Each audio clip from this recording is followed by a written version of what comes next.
Assalamualaikum warahmatullahi wabarakatuh, adik-adik mahasiswa dan pemirsa UGTV dimanapun Anda berada. Salam jumpa dengan saya, Sandi Suryo Prayogo, di acara Literasi Tim Teaching Join Modul.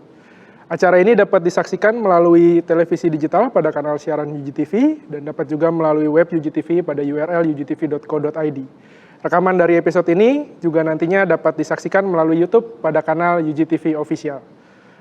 Selama 90 menit ke depan, kita akan mengulas materi dengan tema utama kita, yaitu Engineering Innovation, Implementation, dan Strategis. Nah, tentunya di sini saya tidak sendiri, saya ditemani oleh narasumber yang tentunya kompeten di bidangnya. Mungkin langsung saja kita sapa terlebih dahulu narasumber kita. Di sini saya sudah kehadiran 3 narasumber. Yang pertama ada Profesor Dr. Insinyur Hotniar Siringoringo, MSc, yaitu dosen pengampu join modul dari Universitas Gunadarma. Apa kabar, Prof? Kabar baik. Kita sudah siap diskusi nih, Prof, ya? Mudah-mudahan. Siap. Yang kedua kita juga kehadiran Dr. Elisa Anggraini, STP MSc, dosen pengampu join modul dari Institut Pertanian Bogor. Apa kabar, Bu? Baik, kita nanti juga akan berdiskusi bersama-sama, Bu, ya, terkait dengan tema utama kita. Baik, yang ketiga di sini ada Bapak Dr. Bonang Waspada Diligar, SSI MSI, yaitu dosen pengampu juga join modul dari Universitas Gunadarma. Apa kabar, Mas Bonang? Baik, Saya panggilnya Mas Bonang aja ya, karena sudah sering ketemu nih. Ya, baik, pemirsa UGTV dan juga adik-adik mahasiswa sekalian. Nah, di tema kita kali ini yang tadi bertemakan Engineering Innovation, Implementation, and Strategis, kita akan membahas mungkin langsung ke studi kasusnya terlebih dahulu di segmen pertama. Di sini nanti Mas Bonang yang pertama kali akan memaparkan hasil penelitiannya terkait dengan traceability rantai pasok kopi. Di sini dia Mas Bonang ini menggunakan implementasi berbasis blockchain dan juga machine learning. Nah, di segmen kita yang berikutnya nanti kita akan membahas tentang strategic planning for digital transformation for sustainable agroindustry. Yang ketiga yaitu implementation strategies for sustainable agroindustry.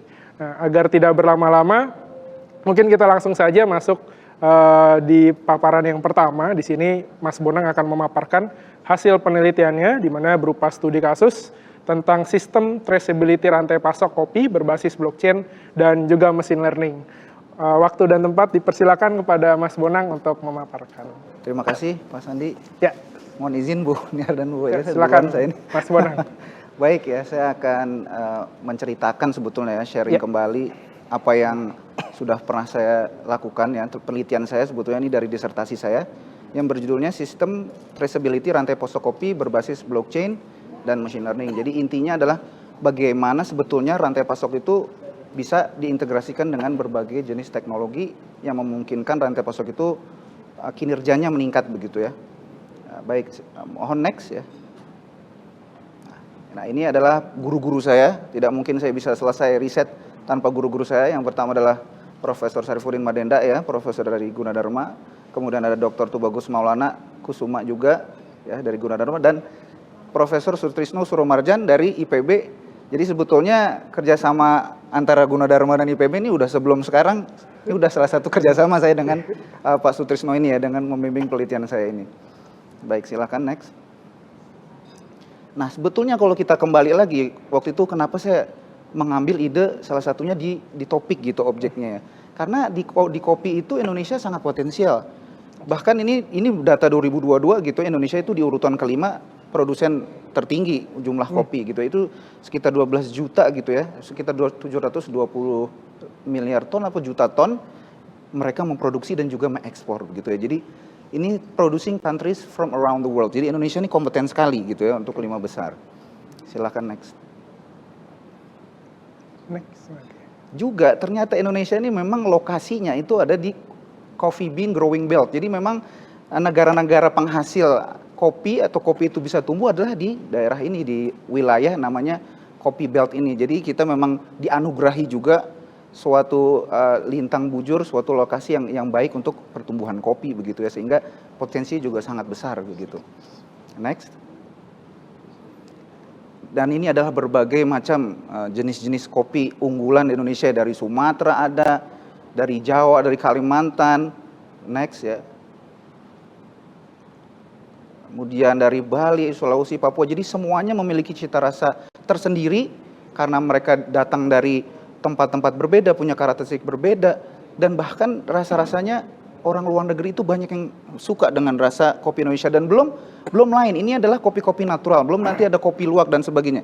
Dan belum tradisi kopi Indonesia, kita aja punya istilah kopdar gitu ya, di Indonesia ada kopi darat, sampai saking kopi itu sudah membudaya gitu di Indonesia gitu ya. Next. Nah, namun walaupun kopi itu juga unggulan, bahkan kita bisa ekspor, bahkan bisa juara, tetap saja masih ada beberapa permasalahan rantai pasok kopi di Indonesia ya. Di antaranya adalah rendahnya produksi kopi, ya, kemudian rendahnya kualitas kopi, dan juga rendahnya ekspor kopi. Nah, di penelitian saya ini salah satunya adalah bagaimana nanti dengan adanya blockchain dan machine learning ini bisa menjaga kualitas kopi ini tetap tinggi, sehingga juga nanti produksinya itu juga baik dan ekspornya juga menjual, akhirnya bisa laku di pasaran luar negeri, sehingga kita mudah-mudahan nanti malah jadi yang terbaik gitu ya di dunia harapannya seperti itu. Next. Ini juga salah satu masalah ketika saya ke sana, ke lapangan langsung ke daerah Priangan begitu ya, bahwa pencatatan kopi itu prosesnya di rantai pasok itu serba manual masih. Bisa kita lihat ini yang tag yang kiri atas itu yang kuning itulah yang disebut dengan traceability-nya. Itu yang dari awal sampai akhir yang ikut itu lambang itu. Jadi kalau hanya dibungkus dengan plastik nanti, sehingga sangat rawan sekali itu nanti terjadi kerusakan atau tertukar dan sebagainya. Dan pencatatan itu kan prosesnya panjang ya, prosesnya nanti ada pelepasan kulit pulpnya, nanti ada versi basah, proses kering dan sebagainya. Ini pencatatannya kebanyakan masih manual ya. Next. Itu tadi di pabrik. Nah, ini salah satu contohnya langsung di kebun. Jadi petani juga setelah mereka memetik itu memasukkan ke dalam kantong-kantong, menulis menggunakan kertas, dan kadang-kadang untuk membedakan mana kopi yang mana itu hanya dengan rafia begitu, dengan tali rafia itu warna merah itu varian kopi apa, nanti ada warna hijau kopi apa, sehingga rawan untuk tertukar. Jadi nanti orang yang beli kopi kata ini single origin dari mana begitu kan, kita harus bisa membuktikan gitu. Next. Dan juga ketika kita sudah berada di pabrik ya, di bagian pemrosesan, nanti sudah menjadi green bean, artinya green bean asalan, itu nanti di akhir itu ada yang sudah menggunakan namanya color sorter, dia menggunakan kamera itu. Setelah color sorter masih ada hand picking yang dilakukan oleh manusia. Kenapa masih ada hand picking? Karena ternyata walaupun sudah menggunakan color sorter, ini kadang-kadang nih mesin ini smart, kadang enggak gitu. Jadi kalau lagi smart dia nanti keluarannya yang batch-nya sedikit, goods-nya banyak, tapi nanti kalau misalkan batch-nya banyak ya terpaksa melakukan hand picking oleh manusia, di mana biayanya tinggi, waktunya juga tidak secepat dengan menggunakan mesin. Dan satu lagi adalah bahwa ketika kita misalkan tidak mencapai target kualitas specialty, karena di kasus saya ini CV Frinsa ini untuk kopi specialty untuk ekspor. Jadi kalau dia tidak sampai, harus mengulang itu prosesnya. Jadi si kopi itu ntar lewat conveyor belt lagi. Di proses mengulang itu nanti biji itu pecah, awalnya tidak pecah, menjadi pecah, sehingga nanti timbul masalah lagi seperti itu. Ya, mohon next. Sehingga fokus riset saya adalah, pertama adalah bagaimana traceability itu harus diterapkan sepanjang rantai pasok. Selain memang tadi kebutuhannya seperti itu, supaya kita bisa mengakui betul-betul itu single origin, tapi juga sekarang sudah mulai menjadi salah satu syarat ekspor impor di beberapa negara, harus ada bukti traceability-nya. Kemudian blockchain ini salah satu teknologi yang mendukung ketertelusuran, karena kemampuannya untuk menjamin keandalan, keterlacakan, dan keaslian informasi. Tapi apakah blockchain itu bisa membuktikan bahwa nanti kualitas biji kopi itu udah dipakai blockchain, bener nggak sih kualitasnya? Nah, yang bisa membuktikan adalah dengan teknologi machine learning itu, sehingga artinya integrasi blockchain ini harusnya cukup mumpuni nantinya untuk bisa menjaga kualitas kopi Indonesia seperti itu. Next. Sehingga tujuan penelitian saya diantaranya adalah merancang sistem keterterusan ya, traceability berbasis blockchain dan machine learning dari petani hingga eksportir. Kemudian juga merancang dan menerapkan metode machine learning atau model machine learning berbasis blockchain, dan untuk mengidentifikasi kualitas biji ya, di sini untuk specialty begitu ya, sehingga nanti akhirnya adalah suatu hasil prototipe gitu ya, prototipe dari integrasi sistem blockchain dan machine learning. Next. Nah, kurang lebih ini tahapan penelitian ya. Jadi secara garis besar itu ada 3 tahapan besar. Yang pertama pasti kita harus business understanding apa yang ada saat ini, apa permasalahannya, data-datanya apa saja, apa yang bisa dilakukan, artinya solusi yang bisa kita cari dari permasalahan itu apa saja. Kemudian setelah diketahui permasalahannya apa, sehingga baru kita gunakan teknologi apa yang cocok nih sebagai solusinya. Nah, tidak bisa sembarang teknologi, dan yang tadi seperti disampaikan bahwa sudah kita coba pilih yang terbaik yaitu blockchain dengan machine learning. Kemudian tahap terakhir adalah tentunya pengembangan prototype sistem traceability tadi itu yang menggunakan blockchain dan AI. Next. Nah, ini adalah lokasi ya di daerah Bandung, Pengalengan, di Marga Mulia, itu CV Frinsa. Nah, ini juga CV Frinsa pemiliknya Pak Wildan ini juga alumni IPB, betul ya. Jadi memang koneksinya banyak dengan IPB. Nah, beliau dengan murah hati mengizinkan kita untuk penelitian di sana, padahal memang sedang namanya itu panen akbar waktu itu ya, di sekitar bulan-bulan itu. Jadi betul-betul kita bisa melihat proses dari awal sampai akhir begitu ya. Next. Nah, ini adalah yang dihasilkan oleh CV Frinsa, yaitu specialty coffee. Ini adalah syarat-syarat green beans itu dikatakan specialty, grade-nya specialty. Jadi bukan tidak ada cacat sama sekali, tapi tingkat cacatnya itu rendah ya. Tidak hanya cacat fisik, tapi ada kadar air dan sebagainya yang diukur dalam sampel 300 gram. Dan saya juga betul-betul menyaksikan bahwa CV Frinsa menjaga ini gitu. Artinya kalau betul-betul mereka tidak di bawah ini, tidak sampai grade specialty ini, mereka mengulang itu. Terpaksa dibongkar lagi, pernah mereka membongkar juga kantong kopi yang sudah siap dikirim. Next. Ini adalah hasil dari saya bertanya, wawancara dengan Pak Wildan dan anaknya juga gitu ya, pengurus-pengurus di sana, bagaimana sebetulnya rantai pasok untuk kopi Priangan ya. Jadi kopi Priangan pada umumnya sama semua. Walaupun saya di CV Frinsa, tapi menurut pihak Frinsa memang kebanyakan seperti ini semua. Jadi nanti misalkan sebuah pabrik itu memiliki farmer sendiri. Seandainya nanti dari kebun sendiri atau dari farmer sendiri tidak mencukupi jumlah produksinya, baru mereka mengambil dari collectors ini, atau artinya petani lain gitu, petani mitra begitu. Nanti tergantung di situ di bawah ada, lihat ada jenisnya, ada cherry, ada parchment, unsorted, artinya ini nanti si Frinsa ini kurangnya di mananya, di cherry-nya kah atau di parchment kah, jadi tidak semua sesuai kebutuhan saja. Kemudian nah yang jadi processors itu adalah Frinsa. Nah, Frinsa ini sebetulnya juga luar biasa, dia dari awal sampai akhir sebetulnya, dari rantai pasok Frinsa ini juga memiliki gitu ya, dari petani hingga eksportir, bahkan eksportir sendiri juga CV Frinsa.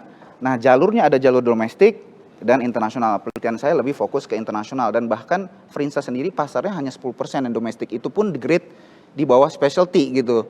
Nah, seperti jadi masuk ke Indonesia kebanyakan yang tidak specialty gitu yang ada di pasaran. Nah, next. Mungkin mundur satu ya. Nah, ini kurang lebih adalah rantai aktivitas produksi. Jadi cukup panjang juga. Mulai dari pembibitan gitu, dari petani, pemetikan, pengolahan green bean asalan, artinya kulit awalnya pulpnya itu sudah hilang, nanti diolah kemudian. Ini yang disebut dengan proses tadi. Kalau misalnya kita tahu mungkin ada yang full wash, ada yang honey proses, ada yang apa. Nah, ini proses-prosesnya nanti akan berbeda di tengah itu, mulai dari penimbangan, perambangan itu. Nah, mulai dari perambangan sampai penggilingan. Nanti perbedaannya di situ, tapi ini saya ambil contohnya adalah full wash karena memang full wash itu prosesnya yang paling lengkap gitu ya. Nah, kalau kita lihat nanti di bawah-bawah itu baru ada hand picking sama sortasi warna. Nah, permasalahan di situ. Sebetulnya menurut pihak Frinsa bisa itu machine learning itu diterapkan di dua tempat. Yang pertama adalah ketika pemetikan buahnya. Karena kan harus yang merah. Nah, kadang-kadang nih petani kan ya namanya ini kadang ngambilnya yang masih belum merah betul. Dan juga di akhir adalah ketika tadi green bean asalan. Tapi karena memang akhirnya kita milih untuk fokus di ujung di green bean asalan ketika sudah menjadi green bean. Next. Sehingga kita mengusulkan sebuah framework yang dimana product flow-nya ada. Product flow-nya nanti diiringi oleh teknologi information flow juga. Jadi farmers nanti itu semua data-data apa yang dia lakukan, mereka lakukan itu harus terekam di dalam blockchain, tersimpan di dalam blockchain. Nanti setiap aktor itu menyimpan data di dalam blockchain, kemudian nanti ada QR code sehingga nanti diharapkan tidak lagi kita memerlukan catatan-catatan manual dengan kertas, sudah langsung menggunakan device misalkan smartphone dan sebagainya. Dan nanti itu ketika quality inspection menggunakan model machine learning, sehingga nanti pada akhirnya adalah bisa sampai exporting begitu ya. Nah, next. Ini adalah contoh use case diagram, artinya sistem yang kita bangun ini dipakai siapa saja, dipakai petani, dipakai prosesor, dipakai eksporter ya untuk melakukan apa, mereka misalkan memang perannya untuk budidaya, mereka aktivitas pasca panen dan ekspor. semua bisa dan juga bisa mengakses informasi tadi, traceability tadi. Ini juga contoh yang kanan adalah salah satu contoh petani, bagaimana petani itu misalkan dia melaporkan, oh saya sudah menyemai, saya sudah menanam, sehingga nanti semua harusnya tercatat dengan baik begitu ya. Next. Ini adalah contoh desain smart contract ya. Smart contract itu yang menjadi kontrak di blockchain itu ya. Jadi mencatat ke dalam blockchain, menjadi perjanjian juga di antara aktor bahwa dengan adanya smart contract ini kita harus memenuhi gitu. Smart contract sebetulnya bukan smart itu dalam arti dia smart bagaimana, tapi dia otomatis, artinya jika sudah dipenuhi sebelumnya kita melakukan perjanjian, oh harus ada ini perjanjiannya, jika mau melaksanakan ini harus langkahnya ini SOP lah. Setelah SOP ada, kita bentuk suatu kontrak dalam bentuk digital. Nanti jika setiap aktor sudah memenuhi perannya, maka nanti smart contract itu akan aktif langsung secara otomatis, sehingga tanpa perlu ada intervensi manusia. Itulah disebutnya smart contract dari situ, karena tidak perlu lagi intervensi manusia. Next. Ini juga setelah kita bangun blockchain adalah model machine learning-nya. Sehingga saya rasa ini salah satu kebaruan juga dari penelitian saya, di mana sebetulnya mungkin dari IPB juga sudah pernah ada yang menggunakan blockchain untuk rantai pasok ya, salah satunya juga anak bimbingnya Prof. Taufik itu juga salah satunya Pradana itu menggunakan blockchain, namun belum menggunakan machine learning. Nah, jadi memang waktu itu tadi guru saya Pak Tubagus Maulana bilang, Nang, blockchain itu kan nggak bisa dia mengetahui kopinya itu benar bagus atau enggak, hanya memang dijaga prosesnya, sudah dilakukan ini sesuai standar dan sebagainya. Tapi fisiknya kan apa yang menentukan? Nah, akhirnya kita membangun model machine learning kurang lebih flow-nya seperti ini gitu ya, menggunakan YOLO tadi dan dengan genetic algorithm. Di kanan yang hijau itu adalah siklusnya genetic algorithm, yang kiri kita menggunakan YOLO. Nah, kenapa kita harus gunakan juga genetic algorithm? Karena YOLO itu sebetulnya adalah suatu model yang sudah dilatih menggunakan data lain gitu ya, model yang sudah jadi ready di use gitu ya, sehingga kita gunakan transfer learning. Namun dengan data kita, saya mengambil primer langsung data biji kopi, itu mungkin ada perbedaan, sehingga kita harus optimasi nih. Optimasinya adalah menggunakan genetic algorithm. Jadi hyperparameter atau parameter YOLO ini kita optimasi supaya dia cocok dengan data biji kopi tadi. Karena padahal dia dilatihnya dengan apa misalnya, sehingga supaya dia lebih presisi dalam mengenal biji kopi begitu ya. Next. Nah, ini adalah contoh hyperparameternya. Jadi yang aslinya, yang default dari YOLO itu yang kiri, yang tanpa optimasi yang hitam. Jadi ada beberapa jumlah hyperparameter seperti itu ya. Ada learning rate, ini semua terkait teknis bagaimana machine learning itu dijalankan. Kemudian setelah dioptimasi dengan GA, terlihat bahwa ada perubahan-perubahan dari hyperparameter. Mungkin tidak berubah banyak, tapi itu sudah sangat mempengaruhi begitu ya. Di atas kita sudah uji coba ya, menggunakan Google Colab waktu itu tanpa optimasi. Nah, ketika itu tanpa optimasi mencapai artinya akurasi 78,5%. Nah, ini belum maksimal tuh, dan waktunya 6,5 detik untuk menyelesaikan training juga untuk inference begitu ya. Tapi ketika sudah dioptimasi dengan GA, dan ini juga saya menggunakan superkomputer dari Gunadarma, milik Gunadarma DGX A100, langsung naik akurasinya menjadi 97,5%. Nah, kalau dilihat ini biru sama oranye itu menggambarkan ada yang biji bagus, ada yang enggak. Nah, yang di atas itu dia salah satu bagusnya di bednya, karena kan secara umum biji kopi yang jelek itu terlihat begitu ya, jadi lebih mudah dibedakan begitu.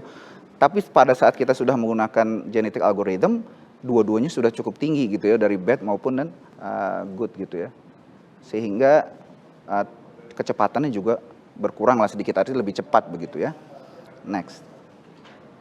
Ini adalah mungkin desain prototipenya ya, untuk aplikasinya, halaman login. Nanti ada tambah aktivitas, artinya misalkan contohnya petani, dia habis melakukan apa, budidaya, menanam dan sebagainya, mereka langsung mencatat di sistem. Next. Kemudian juga model machine learning-nya langsung bisa kita run begitu ya di aplikasinya, sehingga juga langsung keluar hasilnya. Contohnya misalkan seperti itu, diidentifikasi biji kopi ini apakah dia bad atau good gitu ya. Jadi langsung di aplikasi itu bisa diketahui langsung kualitasnya itu bagaimana, layak atau tidak, seperti itu. Next. Ini juga adalah halaman scan barcode tadi, seperti yang pada bagian framework kita menunjukkan bahwa nanti label itu diganti dengan barcode, mudah-mudahan bisa mempercepat juga mengurangi pencatatan kertas. Dan itu adalah contoh traceability, artinya dari mulai petani sampai orang yang beli green coffee itu nanti di kemasannya misalkan ada QR code, dia tinggal cek, nanti akan muncul halaman seperti itu. Biji kopinya melalui petani ini, sudah proses ini, pindahnya dari mana saja, siapa yang roasting dan sebagainya nanti bisa juga diketahui seperti itu. Next. Sampai sini Pak Sandi, apa yang bisa saya sampaikan? Baik, terima kasih banyak Terima Mas kasih Bonang. Ini banyak, menarik Mas Andi. sekali studi case-nya ya. Iya. Ayo, ini Mas Bonang. Ini sebenarnya saya pengen bertanya, ya sedikit lah ya, bertanya karena ketertarikan sebenarnya. Betul. Ini masih ada waktu kan ya? Masih ada waktu, oke. Yang pertama tadi mungkin mau dari awal itu, pertama ada growing belt coffee, itu saya baru tahu kalau ada growing belt coffee, ternyata ada ya sama lah ya, kayak zona Khatulistiwa itu ada satu bloknya sendiri, ini juga ternyata binnya coffee itu punya satu belt tersendiri khusus. Nah, terus nah, dari penelitian Mas Bonang itu tadi dilakukan, berarti kan ada 2 proses di situ ya. Pertama proses blockchain untuk menghitung rantai pasok dari awal mulai panennya petani sampai tahapan proses terkininya tuh sampai mana gitu ya, terakhirnya sampai mana. Terus kedua juga ada dari sisi machine learningnya tadi pakai image processing juga kan ya, the capture untuk menentukan ini bagus atau tidaknya suatu biji kopi. Betul. Nah ini mungkin saya penasaran yang pertama itu dari machine learningnya dulu nih Mas. Ya, dari machine learningnya itu berarti misalkan dari sisi petani, itu berarti petani yang melakukan pemetikan itu tahapan apa aja sih Mas yang harus dilakukan oleh petani? Misalkan nih petani pakai aplikasinya Mas Bonang contoh ya, itu di petani itu apa aja sih yang dilakukan oleh petani untuk mengisi, mendaftarkan kopi yang baru dipetik gitu? Betul. Ya.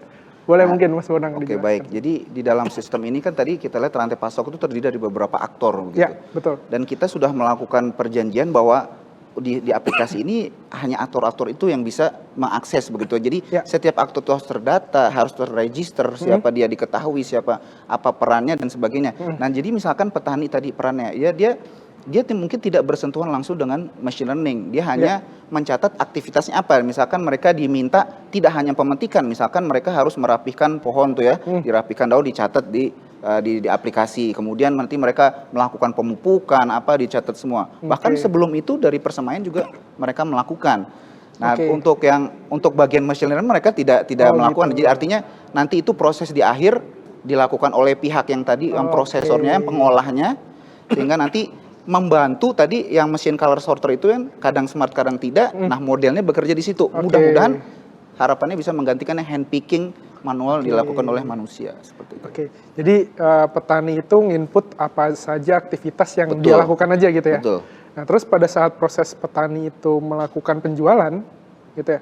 Nah, ini harus ditentukan dulu nggak sih grade-nya? Oh, grade-nya iya. Sampai dia dapat ya upahnya gitulah ya, atau nggak hasil dari penjualannya. Nah, itu apakah ditentukan dulu ini grade dari kopinya gimana, seberapa, baru dia dapat hasil penjualannya gitu ya. Atau ditelusuri dulu sampai akhir, baru dia dapat hasil penjualannya, atau gimana Mas? Nah, betul. Jadi penasaran. Memang ini kan tadi seperti disampaikan sebetulnya ada 2 jenis petani ya.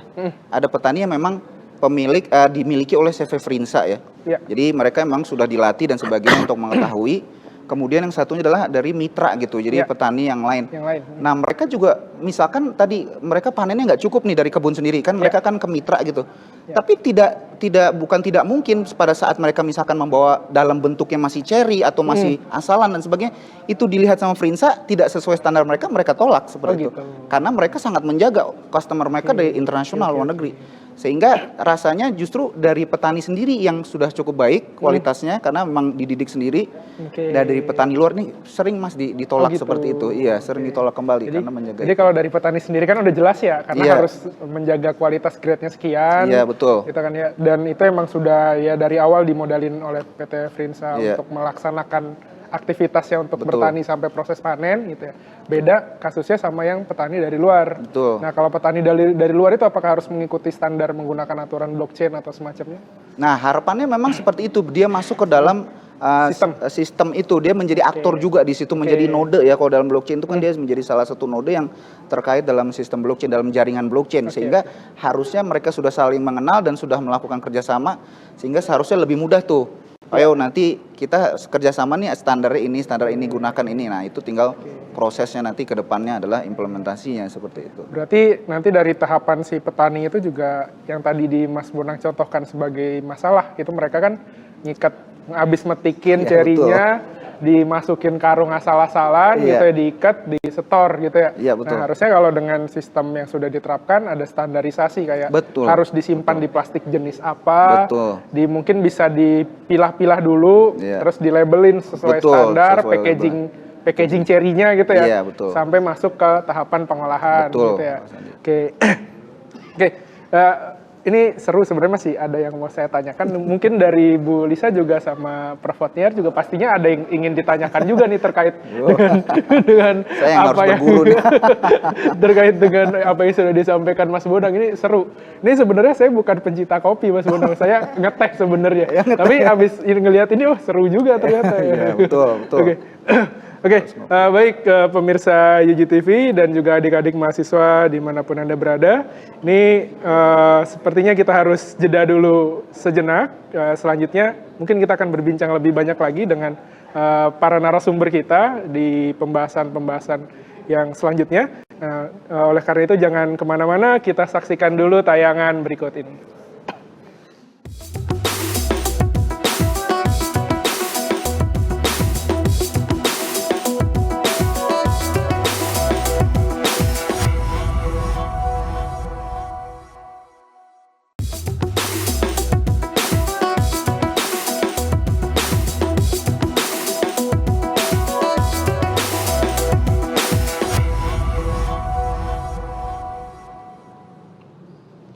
Baik, terima kasih kepada pemirsa Yuji TV dan adik-adik mahasiswa yang masih setia menyaksikan Literasi Team Teaching, join modul dengan tema Engineering Innovation, Implementation, dan Strategis. Di segmen pertama tadi kita sudah menyaksikan paparan atau presentasi dari Mas Bonang terkait dengan penelitiannya tentang blockchain dan juga machine learning tentang kopi gitu ya. Nah, di segmen kedua ini mungkin kita akan berdiskusi terlebih dahulu. Sebelum kita berdiskusi bersama, di sini akan ada sedikit paparan dari narasumber kedua kita, yaitu dari Ibu Dr. Elisa Anggreni, STP MSc, dengan tema atau dengan judul paparannya Strategic Planning for Digital Transformation for Sustainable Agroindustry 4.0. Ini waktu dan tempatnya dipersilakan kepada Bu Dr. Elisa untuk memaparkan. Baik, Ya, silakan. terima kasih Mas Sandi ya. Jadi Mas Sandi ini tadi setelah Mas Bonang itu menyampaikan ya bagaimana sebuah teknologi kemudian digunakan gitu Iya, ya betul. untuk menyelesaikan permasalahan di sebuah agroindustri ya, Iya. yaitu pengolah kopi. Nah sekarang kita masuk ke sini di Iya. strategic planning, Strategic bagaimana planning. melakukan perencanaan, bagaimana teknologi yang tadi dikembangkan itu kemudian digunakan Iya. di dalam sebuah agroindustri. Sehingga kalau kita kembali kepada webinar seri yang kedua ya, itu bicara tentang bagaimana sebuah transformasi digital itu berhasil dilakukan, beberapa kasus dilakukan. Ya. Tapi itu dari payung nasional. Ya. Sekarang kita coba tengok pada level si aktornya. Oh iya. Misalnya si agroindustrinya atau pemasoknya atau petaninya dan Ya. sebagainya, semua pemangku kepentingan yang perlu atau harus ya terlibat di dalam sebuah transformasi digital Ya. untuk membuat transformasi digital itu berhasil gitu. Baik, ini kemarin sudah disampaikan di minggu webinar yang pertama gitulah ya. Nah, salah satunya disebutkan di situ F&B ya, sebagai salah satu sektor prioritas gitu. Nah, ini salah satu contohnya tadi adalah CV Frinsa yang tadi disampaikan oleh Mas Bonang gitu. Nah, berbagai macam teknologi banyak banget ini, gitu ya. Perkembangannya luar biasa cepat gitu. Dengan IT itu, luar biasa sangat cepatnya gitu. Nah, macam-macam solusi yang bisa digunakan gitu, ya. Tapi bagaimana itu nanti bisa digunakan? Bagaimana sebuah organisasi bisa gitu memanfaatkan kemajuan-kemajuan tadi, ya, untuk meningkatkan nilai tambahnya, begitu. Kemudian kalau dilihat lebih dekat lagi gitu, ada beberapa sektor ini, prioritas 5 ini, dan ada target yang diminta untuk dicapai dengan menggunakan, kalau di Kementerian Perindustrian itu kan Indonesia Making 4.0 kan begitu ya. Nah ini sehingga kita nanti akan banyak bicara tentang tantangan di agroindustri, agri-food gitulah ya, dan bagaimana mereka melakukan transformasi digital. Nah ini contohnya, kita sebut dua driver yang sangat sering dan didorong benar gitu. Itu yang pertama adalah sustainability. Ngomongin sustainability karena kita harus bertanggung jawab nih kepada generasi masa depan gitulah ya. Jangan sampai apa yang kita lakukan sekarang itu membahayakan dalam tanda kutip, membahayakan generasi masa depan. Itu satu. Bicara sustainability selalu bicara 3 hal. Gitu kan, dari sisi lingkungan, dari sisi society-nya, sosialnya, dan satu lagi dari sisi ekonominya gitu kita lihat. Yang kedua kita bicara kompleksitas. Tadi di contoh yang Mas Bonang sampaikan tadi, terlihat kompleksitasnya karena di agroindustri bahan-bahannya adalah bahan-bahan pertanian. Yang kalau dibilang tadi bahwa specialty coffee gitu, maka pasti ada karakteristik khusus dari kopi Indonesia yang berbeda dengan kopi Brazil, kopi Vietnam dan sebagainya, gitu. Bahkan di Indonesia sendiri kopi Priangan beda ya Mas nanti dengan kopi Gayo, kopi Mandailing dan seterusnya. Tentu ada hal yang membedakan di situ yang merupakan keunikan yang akan memberikan nilai tambah. Dan itu harus dicari. Gitu. Dan itu harus bisa kita telusur. Apa bedanya gitu di situ. Nah, teknologi ini bisa membantu untuk menelusuri itu yang tadi disampaikan. Tapi kompleks nih di situ. Susah. Gitu untuk mengimplementasikannya.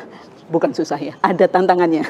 Ada tantangannya yang perlu kita perhatikan supaya tadi solusi yang sudah dikembangkan bisa diimplementasikan oleh sebuah organisasi. Nah, yang pertama harus dipikir itu memang tujuannya ngapain dulu.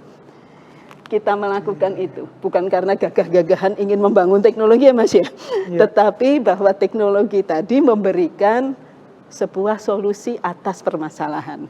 Kan begitu. Betul. Ya, sehingga permasalahannya itu apa? Ya pasti ingin meningkatkan kualitas hidup manusia. Artinya konsumen mendapatkan kopi yang baik. Bagi usaha yang mendapatkan profit sehingga dia bisa membuka lapangan pekerjaan. Gitu. Bagi negara, tentu saja dengan pertumbuhan usahanya, maka semakin banyak yang mendapatkan lapangan pekerjaan dan seterusnya, PDB dan seterusnya. Nah, itulah tujuan utamanya. Maka tadi kalau kita ingin menggunakan sebuah teknologi digital gitulah ya, solusi digital ke dalam organisasi kita, maka nggak bisa lepas dari memikirkan itu. Dan bagaimana kemudian kita mempertimbangkan tadi dinamika yang tadi dijelaskan oleh Mas Bonang ya. Kemudian kalau di dalam bisnis berarti ada dinamika pasar, ditambah lagi dinamika dari perkembangan teknologi yang tentu saja sangat cepat banget gitu untuk TIK. Ya. Oleh karenanya untuk memberikan sebuah nilai, maka mereka atau organisasi ini harus bisa merespon dengan cepat atas apa yang terjadi di lingkungan eksternal tadi. Nah inilah tantangan untuk agroindustri 4.0. Cepat banget berubahnya. Tapi kalau berubah terus kapan kita bisa ambil value-nya gitu kan. Itu yang jadi masalah gitu. Ya ini tantangan. Nah ini contoh kalau tadi sebetulnya sudah diberikan contoh ini kecil yang dilakukan oleh para mahasiswa gitu. Permasalahan limbah cangkang ranjungan Mas.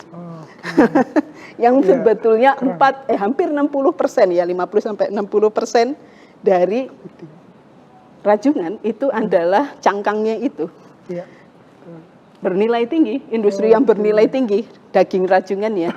Tapi kan sayang ya 60% ini berarti kan jadi sampah. Kalau kita bicara sustainability, bagaimana dia kembali masuk ke dalam sebuah sistem tanpa membuat kerusakan atau mengganggu lingkungan, kan begitu. Nah ini yang dilakukan oleh adik-adik mahasiswa gitulah ya. Aduh gimana nih ya caranya? Mereka mau untuk memisahkan cangkang, karena cangkang itu karakteristiknya beda-beda, untuk tangan itu beda, bisa untuk kitin dan kitosan, tapi kalau totok itu nggak bisa gitu, akan mengganggu kinerja dari industri kitin dan kitosan, sehingga harus dipisah gitu. Nah, memisah itu pasti melibatkan manusia ya kalau di sini saat ini gitu. Nanti mungkin dengan teknologinya Mas Bonang bisa dipisah secara otomatis gitulah ya. Nah, ini yang dilakukan oleh para nelayan dan pengepul gitu, masuk ke pini plant. Mereka menyampaikan rajungannya, kemudian di bahasa Jawa tuh dicutiin dagingnya, diambil dagingnya. Nah, biasanya itu bercampur kembali, kemudian dibuang. Kemudian dikeringin saja gitu di halaman dan seterusnya, yang menjadikan itu menjadi bahan baku yang potensi nilai tambahnya gitu bisa jadi berkurang gitu. Jadi yang ya bisa untuk pupuk dan pakan gitu, padahal sebetulnya nilai tambahnya bisa tinggi tadi untuk kitin dan kitosan, restoran, dan juga yang pupuk dan pakan itu mungkin yang nggak perlu kualitas yang paling tinggi. Nah, demikian tantangannya kan misahinnya tuh dan mencatat kan, saya udah misahin berapa kilo yang untuk saya karena kembali menjadi pendapatan. Nah, disinilah tadi teknologi seperti yang disampaikan oleh Mas Bonang itu menjadi sangat penting, inovasi menggunakan solusi-solusi teknologi yang ada. Ini adalah simple yang dilakukan oleh para mahasiswa, gimana ya supaya mereka pokoknya tahu gitu lah ya. Barang yang yang di bagian dia berapa, sehingga itu nanti menjadi pendapatan bagi dia, kan begitu. Nah, ini simple, tetapi tantangannya ya susah ya untuk disiplin tadi gitu kan. Kemudian infrastruktur dan juga investasi jika ini adalah agroindustri di pedesaan, di rural area, di nelayan dan sebagainya, yang mungkin harus membutuhkan intervensi dari pemerintah daerah, pemerintah dan universitas untuk terlibat di dalam hal ini. Nah, apa yang ingin saya sampaikan di sini, bahwa teknologi itu memberikan sebuah peluang. Istilah besarnya adalah meningkatkan kualitas hidup manusia dan masyarakat gitu. Tetapi ada tantangannya yang harus kita perhatikan. Ini beberapa contoh yang ada di paper ya, bisa nanti dilihat sendiri. Ini contoh, dia ada beberapa teknologi yang dia gunakan, salah satunya adalah IoT. Kalau kita tengok tadi, kalau Mas ya tadi, fungsionalnya jelas banget tuh ya tadi, bisa misahin begini-begini, kecepatan, kemudian keakuratan, dan seperti itu. Ekonomi impact, kalau itu berjalan pasti ada gitu ya, karena kepercayaan buyer terhadap produk kita menjadi lebih tinggi. Environmental impact-nya, karena lebih presisi, maka mungkin sedikit waste yang kebuang gitulah ya. Nah, kemudian social impact-nya, semua mendapatkan keberadilan loh. Farmer tadi karena menghasilkan dengan kualitas yang seperti ini, dia mendapatkan pengembalian dalam return ya, lebih tinggi daripada yang tidak misalnya, atau yang lebih produktif mendapat itu, dan adil gitu, nggak ada yang protes kan, karena tercatat kok gitu kan, dan catatannya valid misalnya gitu, ke bisnis dan kemudian tadi ke teknologi dan sebagainya. Tapi tetap saja impact-nya seperti ini, challenges-nya juga banyak gitu. Kan begini ya. Dari sisi organisasi gitu, pilihannya banyak tuh. Ya Mas ya, solusi teknologinya banyak sekali. Gimana kita bisa, organisasi bisa memilih solusi yang tepat untuk organisasinya. Betul. Apalagi kalau tadi kita bicara rantai pasok atau kita bicara rantai nilai, stakeholdersnya banyak, mana yang pas buat kita semua. Nah, ini sudah kompleksitas yang berikutnya. Gitu. Nah, untuk small scale tantangannya lebih lagi ya, tadi mungkin investasi dan seterusnya dan seterusnya. Model bisnis tadi Mas Bonang sempat menjelaskan itu tadi, confidentiality, hanya yang terlibat di situ yang bisa mengakses solusi tersebut gitu kan. Nah, ini menjadi hal yang juga penting. Nah, tantangan sosial tadi kita banyak bahas ya, technical skill ya, kemudian keterterimaan sosial ya. Karena kadang-kadang ngapain sih orang kayak gini juga bisa kok gitu kan. Nah, itu yang sering kali ya. Nah, kemudian baru kita bicara yang technological challenges, pasti juga ada gitu ya. Nah, ini ada PR ya antara gap gitulah ya tentang posisi kita di mana dengan apa yang terjadi di luar kita. Nah itu yang harus kita ukur. Nah, ini pada tantangannya kalau di rural area, konektivitas, interoperability, data itu ada di mana. Kadang-kadang begitu ya tadi gambar-gambar yang itu Mas, apa catatan-catatan itu menjadi contoh sulitnya kita untuk melakukan akuisisi data. Kan itu. Nah ini menjadi PR bagi kita, tapi ya pelan-pelan untuk melakukan ini ya. Atau kalau dari sisi organisasi, kita harus memperhatikan bagaimana kapabilitas digitalnya, literasi digitalnya, untuk kemudian bisa memilih teknologi atau solusi yang baik. Nah dengan demikian gitu, maka transformasi digital itu tidak semata-mata ngomongin teknologinya, solusi teknologinya. Tapi kita bicara si manusianya, bicara si organisasinya. Bicara yang di webinar seri 2 ya, itu budaya. Dan struktur organisasinya. Karena dia mengubah gitu ya. Mengubah praktek gitu ya. Proses bisnis, bahkan ada yang model bisnis untuk penciptaan nilai yang baru. Nah, oleh karenanya kalau kita balik, ini dari pemerintah sudah memberikan guide seperti ini, kita balik dari sisi agroindustri atau si aktor, apa yang harus dilakukan untuk bisa tadi melakukan transformasi digital tadi. Nah, ini tadi butuh map. Butuh yang jelas nih, kita mau ngapain dulu gitu. Baru kemudian kita bisa berubah secara bersama-sama ya. Nggak cukup hanya satu soalnya. Kan nggak mungkin hanya si CV Frinsanya saja, petaninya juga iyalah. Tadi nggak mungkin hanya si pengusaha unit proses pengeringannya, tetapi termasuk yang tadi mini plan pekerja yang memisahkan daging rajungannya tadi, kan begitu. Termasuk sampai nelayannya, kan gitu ya. Gimana dia menginput data dan sebagainya.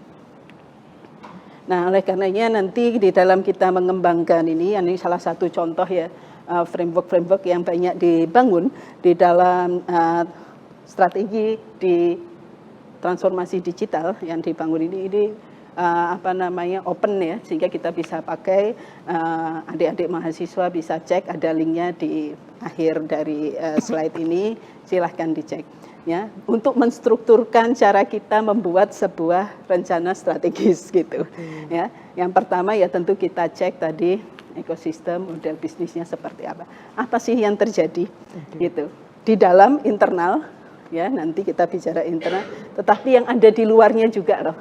Ini apa yang sedang terjadi gitu. Siapa aja yang ikut bermain di situ, siapa saja yang terdampak di situ. Bukan hanya siapa, mungkin apa yang juga terdampak di situ gitu.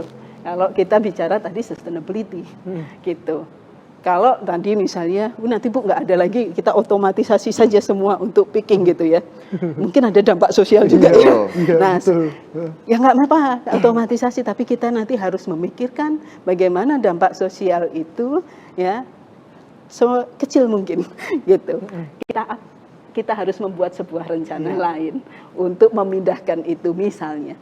Nah ini yang dari dalam adalah kultur tadi, pengalaman dan sebagainya. Kemudian tadi proses dan struktur, tadi contoh yang dari Mas Bonang itu cukup menjelaskan tentang itu, dan teknologinya tadi jelas gitu. Nah yang terakhir adalah value. Value-nya apa? Kita mau ngapain? Gitu. Dengan tadi bisa di-trace, kemudian bisa pada kualitas yang baik, dengan kecepatan yang baik, dengan transparansi yang baik, maka nilai apa yang diinginkan oleh Brinsa? Yaitu kepercayaan dari tadi buyer yang pasarnya 80% ya Mas? 90%. 90% adalah ekspor ya. Nah, mereka butuh kopi yang beda. Memang kopi Indonesia dengan keunikan yang beda, dan dia mau ya memang itu, tunjukkan bahwa itu bisa ditelusur sampai memang dihasilkan di tanah Priangan gitulah ya. Nah ini, jadi value itu yang dibawa. Kalau value yang dibawa itu ya maka saya butuh yang bisa traceability seperti itu.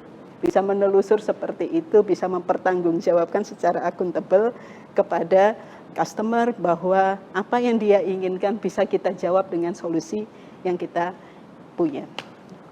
Baik itu apa namanya gambaran ya, framework kerangka berpikir kita. Tetapi kemudian kita berpikir gimana cara bikin apa namanya strategic plan ya. Nanti mungkin kita berlatih nanti di modul dan sebagainya. Ya tahap pertama ya pasti omongannya ya petakan dulu dong. Tadi contoh ya seperti yang Mas Bonang dipetain, diikutin ya Mas ya. Ke petani, ke kebun dan sebagainya. Gitu. Nah kalau bisnis berarti kan lebih lagi. Kita tengok aturan pemerintahnya seperti apa, teknologi yang ada seperti apa sih. Dari internal juga yuk kita lihat kekuatan kita apa, kelemahan kita apa. Ya biasanya Bapak adik-adik mungkin dah kenal dengan SWOT gitulah ya. Itu bisa kita gunakan, kita lihat internal kita apa ini gitu. Kurangnya di mana dan seterusnya. Nah ini harus dilakukan pertama. Sebelum melakukan sesuatu nengok dulu lah ke dalam dulu gitu. Apa yang bisa kita lakukan gitu. Kemudian tadi visi kita mau kemana. Nah ini stakeholders tadi. Karena tadi teknologi digital itu membuka apa namanya keterbukaan ya Mas ya, open, membuka semuanya, memudahkan akses dan sebagainya. Sehingga mau tidak mau pasti kita terkoneksi dengan mereka. Gitu. Nah ini harus kita pertimbangkan, kemudian inisiatif yang kita prioritaskan, banyak banget itu pasti untuk kopi tadi yang cocok, tapi Mas Bonang bisa memprioritaskan di traceability-nya, di ininya dan seterusnya gitu. Ya, kemudian baru action plan-nya, mungkin ada di disertasinya Mas Bonang ya, gimana ini nanti bertransformasinya, ya kita bicara jam dan waktu dan kegiatan, ya baru kemudian kita balik ke strategi yang mana dari bisnis yang apakah memperlebar pasar, meningkatkan trust dengan pasar dan seterusnya. Kemudian tadi milih teknologi yang tepat. Nah ini yang penting. Di dalam transformasi digital ada tim yang mungkin menjadi dalam tanda kutip champion. Mau susah dulu gitu kan, babat alasnya gitu. Nah ini siapa? Yang dia punya karakteristik agile dan adaptif. Nah jangan lupa yang 9 dan 10. Harus diukur. Karena kalau enggak ya lewat aja gitu biasanya. Kayaknya jalan tapi sebetulnya beneran enggak ya jalan gitu ya. Nah maka tentukan tadi key performance indicators. Dulu di webinar minggu kedua ada INDI, ada apa yang kita bisa juga turunkan dari itu dalam bentuk scorecard dan sebagainya. Nah terakhir itu continual improvement. Kita melakukan perbaikan berkelanjutan. Ya, kita monitor, kita evaluasi dan iterasi.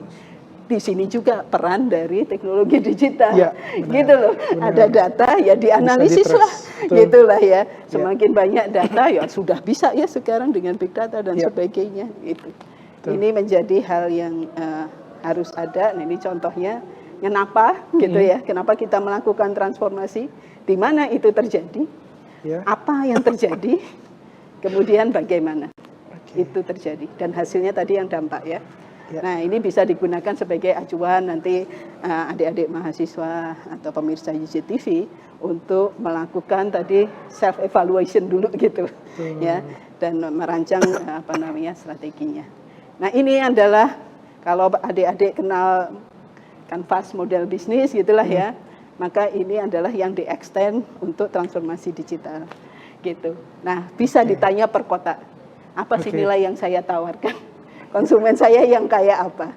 Ada nggak keuntungan-untungan yang tidak adil gitu? Tadi misalnya, wah diganti terus saya kerja apa? Misalnya kayak gitu. Betul. Nah itu kita list sebanyak-banyaknya. Nah di dalam keadaan yang agile seperti ini, berubahnya sangat cepat seperti ini, maka melakukan ini itu lebih baik iteratif sehingga kita menjadi lebih adaptif.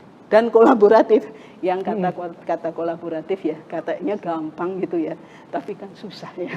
Nah ini tutup di sini, sehingga tadi strategic plan pada kondisi ini, itu tantangannya adalah di situ, gitu. Baik, terima kasih Bu Dr. Elisa.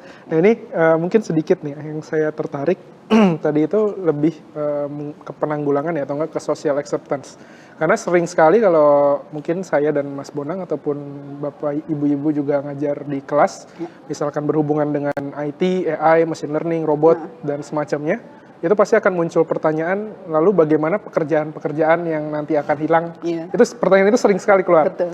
Yang akan hilang dengan munculnya teknologi-teknologi ini. Iya. Gitu, Bu ya. Nah, di sini berarti kan di social impact itu harusnya ya ini sudah terjadi kan, Bu? Sudah terjadi. Tentunya harusnya sudah ada bagaimana prosedur penanggulangannya, Betul. ataupun ya bagaimana cara mengantisipasi kayak social acceptance-nya, Ya. atau enggak bahkan dari sisi penolakan sosialnya. Betul. Nah, mungkin dari Bu Elisa udah ada pengalaman atau bahkan dari bacaan-bacaan tertentu nih, bagaimana sih Bu cara kita menanggulangi yang seperti itu gitu. Jadi sebelumnya dia tadi dicontoh dia milahin misalkan yang kepiting tadi rajungan itu milahin dari daging sama cangkangnya juga harus dipilah mana cangkang bagian capit, mana cangkang bagian punggung gitu ya, gitu.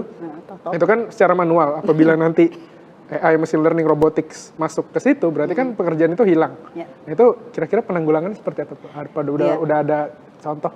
Ya, mungkin kita semua merasakan ya yang itu ya, to some extent ya, karena perubahan itu terjadi dengan cepat di antara kita.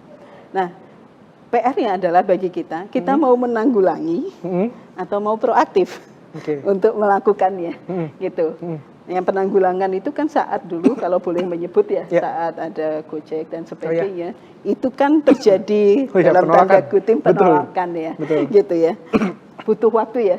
Ada yang dilakukan dengan sosialisasi, dengan mengajak dan seterusnya, sehingga karena tadi keunggulan teknologinya terasa sekali gitulah ya, sehingga masuk ke pasarnya itu dengan cepat gitu, sehingga mau tidak mau bargaining power-nya menjadi lebih tinggi ya, sehingga tadi transisinya menjadi lebih cepat, kan begitu. Nah, tapi kan itu penanggulangan, gitu. Ternyata karakteristik yang beda ya saat apa namanya di perkampungan dan seterusnya. Nah itu dengan yang di kota. Nah kalau proaktif ya mestinya ada sebuah masa di mana kita melakukan apa ya namanya pembelajaran atau pendekatan, atau di dalam strategic plan ini kita sudah definisikan dulu di unfair advantage, kita ajak omong aja gitu, seperti itu. Ya. Nah kejadian contoh lain yang proaktif juga kan sebetulnya pintu tol itu. Ya kan? Ya, betul. Yang dulu kan ada yang jaga, kan begitu. Sekarang kemana? Nah itu ternyata dilakukan training terlebih dahulu, sehingga mereka tidak lagi pada kapabilitas menjadi di pintu tol itu, tetapi ada peluang yang lain yang dibukakan oleh organisasi, misalnya dengan training kewirausahaan atau training pada tingkat kapabilitas kompetensi yang berikutnya. Sehingga ada masa transisi untuk berubah. Kan terasa kan sama Mas ya? Kita semua di pintu tol nggak ada lagi sekarang, cuman sedikit lah ya. Ribuan orang itu ya. Ya itu banyak loh, gitu kan dari yang dulu. Sehingga kita bisa milih apakah itu penanggulangan kuratif ya, atau proaktif. Ya lebih bagus yang proaktif tadi, gitu kan. Ya sehingga tidak terjadi dalam tanda kutip kericuhan. Kalau agak nggak pasti ya pastilah ada rasa-rasa. Oke, baik, terima kasih banyak Bu Elisa. Ini mohon izin Bu Elisa, sepertinya kita harus jeda dulu sejenak di segmen ini. Nanti di segmen berikutnya mungkin akan ada paparan dari Profesor Dr. Hotniar Siringoringo. Jadi jangan kemana-mana, kepada adik-adik mahasiswa dan juga pemirsa UGTV, kita saksikan dulu tayangan berikut ini.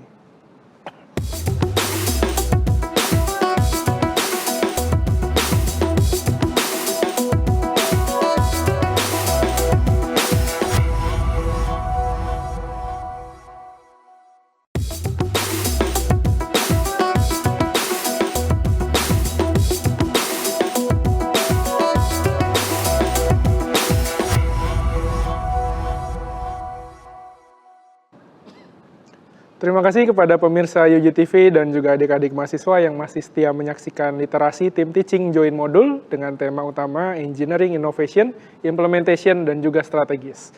Di segmen pertama tadi kita sudah menyaksikan paparan dari Mas Bonang tentang kopi ya, tentang traceability kopi, itu perantai pasok dari kopi. Terus kemudian tadi di segmen kedua juga tayangan dari Ibu Dr. Elisa tentang strategic planning for digital transformation and sustainable agroindustry 4.0. Dan pada segmen kali ini akan ada sedikit paparan dari Profesor Dr. Insinyur Hotniar Siringoringo dengan judul Implementation Strategies for Sustainable Agroindustry. Ini mungkin kita langsung saja, Prof. Jadi dipersilakan kepada Profesor Dr. Insinyur Hotniar Siringringo untuk menyampaikan paparannya. Dipersilakan, Prof. Baik, terima kasih Mas Sandi. Ya. Ketemu lagi nih dengan adik-adik mahasiswa dan juga tentunya pemirsa UGTV. Kalau tadi Mas Sandi bilang ketemu dengan manggil Mas Bonang, jadi Mas karena sering ketemu, tapi dia nggak manggil saya Mbak, padahal sering ketemu ya. Baik, itu menunjukkan umur maksudnya ya. Baik, kita sudah mendengarkan dua pembicara tadi, materinya sangat lengkap, pasti adik-adik sudah menangkap dengan baik bagaimana sustainability dari agroindustri, kemudian dihubungkan dengan penerapan teknologi gitu ya. Tadi Mas Bonang menjelaskan contohnya. Contoh sudah sangat lengkap, harusnya di belakang, jadi tugas saya jadi lebih mudah karena contohnya sudah dengan lengkap. Kemudian juga tadi Bu Elisa sudah menjelaskan bagaimana merumuskan strategi. Nih strategi nih adik-adik nih. Jadi ilmunya sudah dapat. Nah sekarang kita masuk ke implementasi. Nah biasanya kan kalau kita kuliah itu mungkin juga para pemirsa IGTV yang sudah jadi para pejabat, sudah jadi bos, sudah lama meninggalkan bangku kuliah, mungkin sering dulu mengatakan ya, teori gitu ya. Karena teori itu sangat sempurna. Kalau kita membaca teori, kita merumuskan teori, semuanya sangat sempurna. Tapi ternyata kenyataannya begitu di lapangan, diimplementasikan jauh dari bayangan, jauh dari harapan gitu ya adik-adik. Jadi memang dari bangku kuliah juga kita sudah harus mempertimbangkan teori-teori yang kita sudah rumuskan itu, teori-teori yang kita pelajari itu bagaimana implementasinya. Nah berbicara implementasi itu kompleks gitu ya. Kalau tadi merumuskan teori itu sudah sangat kompleks, tadi kalau lihat PPT-nya Mas Bonang, lihat PPT-nya Bu Elisa gitu ya, begitu kompleksnya ya adik-adik. Nah sekarang saya bikin PPT yang sederhana adik-adik, supaya adik-adik bisa mudah-mudahan ya jadi terarah ya, jadi berpikir, oh kalau teori itu kompleks, implementasi tidak kompleks gitu ya adik-adik ya. Baik, saya akan mulai dengan adik-adik harus paham yang namanya strategi. Tadi sudah disampaikan oleh Bu Elisa dengan lengkap ya adik-adik ya tentang strategi. Bahkan tadi implementasi juga sudah disinggung oleh Ibu Elisa. Nah adik-adik harus paham apa itu strategi gitu ya adik-adik. Strategi sehari-hari adik-adik pasti gunakan ya. Strategi bagaimana supaya lulus ujian, strategi bagaimana supaya bisa selesai kuliah 8 semester gitu ya misalnya ya, bagi yang S1 tentunya. Strategi bagaimana supaya bisa lulus 4 semester bagi S2, 6 semester bagi S3. Nah ini biasa sebenarnya kita sudah menggunakan strategi gitu. Strategi itu merupakan hal yang sering kita lakukan, entah kita sadari dengan mendefinisikannya terlebih dahulu atau tidak, tapi biasa kita implementasikan. Nah satu hal yang adik-adik harus ingat seperti yang tadi disampaikan oleh Bu Elisa, strategi itu untuk mencapai tujuan. Jadi kalau saya merujuknya selalu mulai dari paling ujung. Paling ujung itu mulai dari visi ya.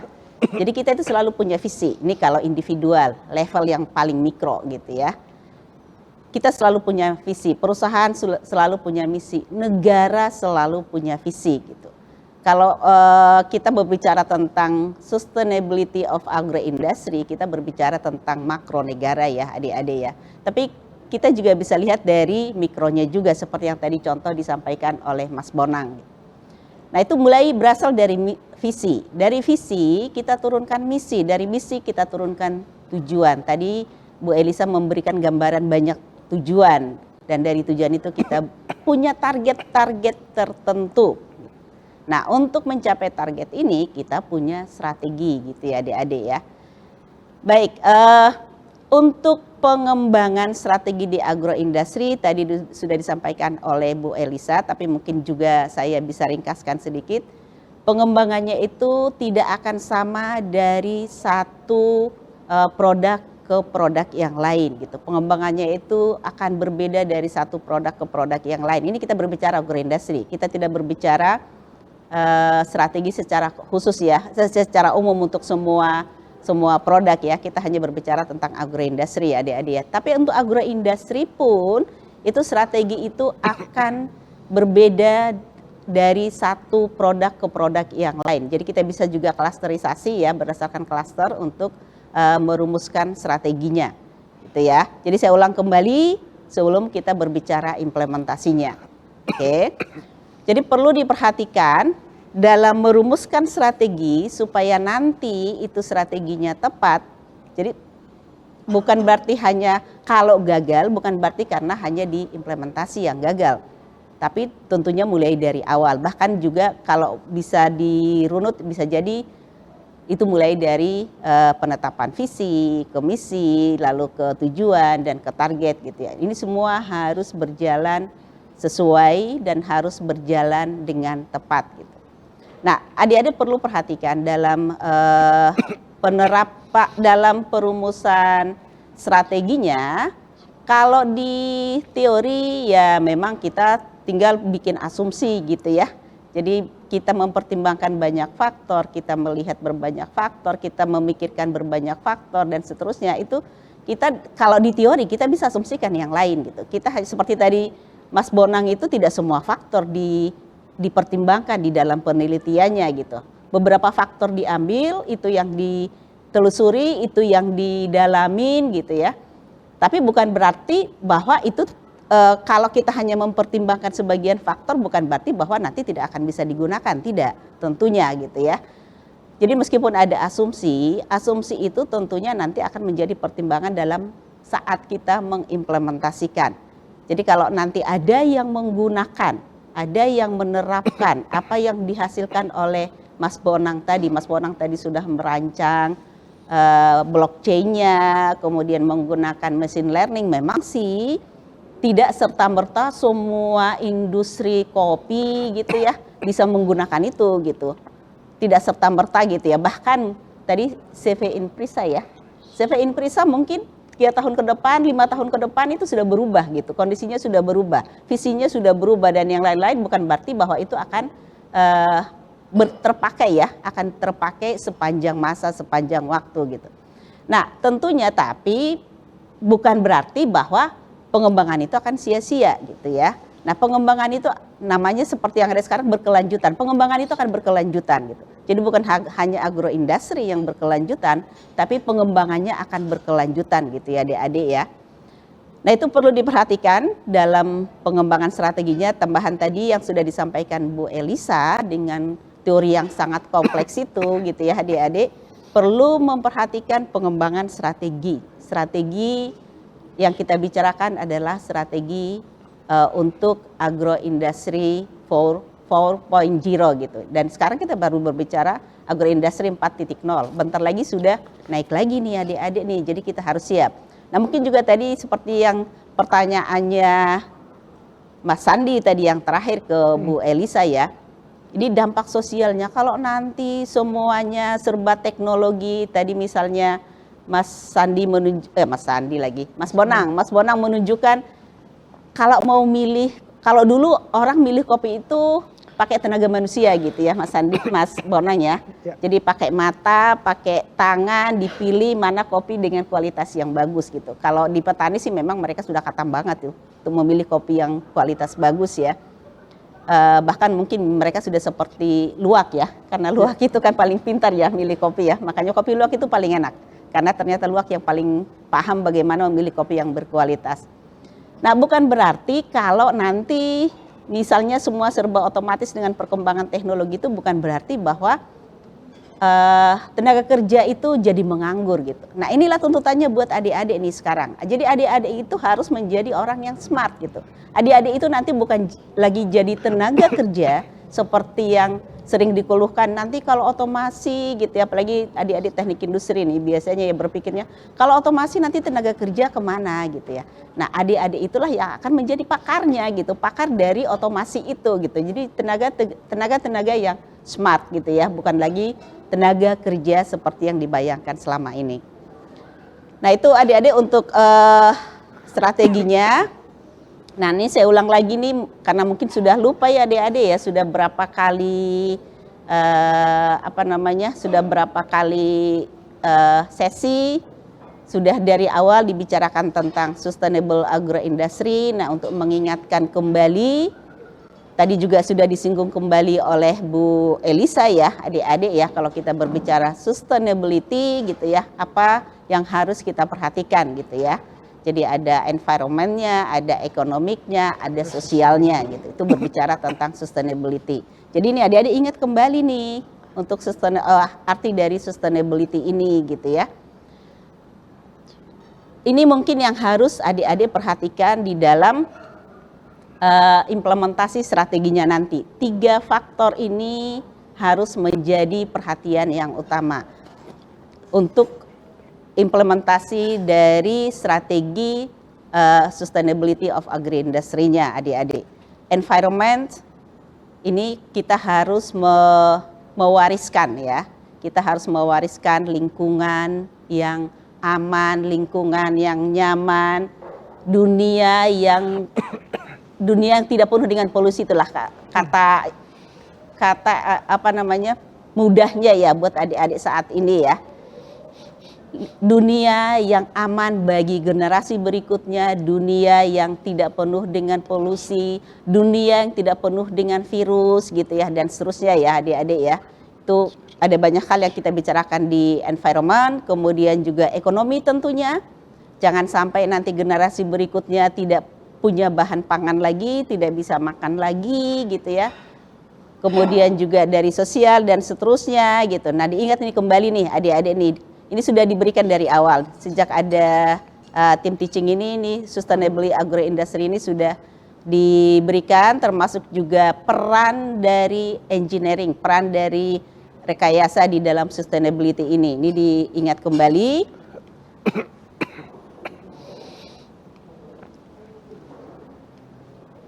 Next, oke. Nah ini juga ini adik-adik. Pasti adik-adik juga sudah melihat ini pada sesi-sesi sebelumnya ya adik-adik ya. Tantangan dari agroindustri di Indonesia. Nah, mungkin kalau saya tanya adik-adik, ini sebenarnya negara kita ini sekarang masih termasuk negara agraris atau bukan ya? Atau adik-adik tahu nggak ya negara agraris ya? Kalau zaman saya kuliah dulu, zaman saya sekolah dulu itu kita mengenalnya Indonesia itu adalah negara agraris gitu. Mudah-mudahan adik-adik masih mengerti ya yang namanya negara agraris ya. Atau tidak mengerti? Ini perlu ditanya ini Mas Sandi. Oke, Indonesia itu apakah masih negara agraris atau tidak? Tapi secepat apapun perkembangan teknologi, secepat apapun kemajuan teknologi di dunia ini, pasti memang manusia perlu makanan. Itu sudah pasti ya. Apakah satu negara akan tetap fokus di pertanian atau tidak, memang tergantung dari pertama sumber daya yang ada di negara itu, kemudian juga tergantung dari visi misinya gitu ya adik-adik ya. Nah Indonesia kalau kita mau lihat dari sumber daya, Indonesia itu sangat potensial menjadi negara agraris seperti yang dari dulu diwacanakan oleh para pemimpin kita gitu. Karena negara kita ini kaya, negara kita ini subur, kemudian iklim negara kita ini sangat bagus. Kalau tadi Mas Bonang menunjukkan belt gitu ya, belt yang sangat bagus itu negara penghasil kopi, negara penghasil kopi di dunia. Jadi bentuknya seperti belt ya adik-adik ya, bisa digambarkan seperti belt kalau dilihat di khatulistiwanya. Itu karena dari memang kondisi alamnya, kemudian tanahnya yang memang subur. Kita ini masuk negara tropis apa subtropis ya, itu yang memang cocok untuk pertanian gitu. Jadi kita tidak perlu khawatir sebenarnya akan kekurangan pangan di masa yang akan datang sampai generasi-generasi berikutnya, asal kita bisa menjaganya gitu ya adik-adik. Nah, tapi kita punya tantangan tentunya. Kita punya tantangan. Ini saya hanya mengingatkan kembali saja dari dari materi-materi sebelumnya ya adik-adik. Kita punya tantangan bagaimana untuk bisa mengatasi tantangan ini ke depan gitu ya. Dan bagaimana kita bisa menjaga agroindustri yang sustainable ya adik-adik.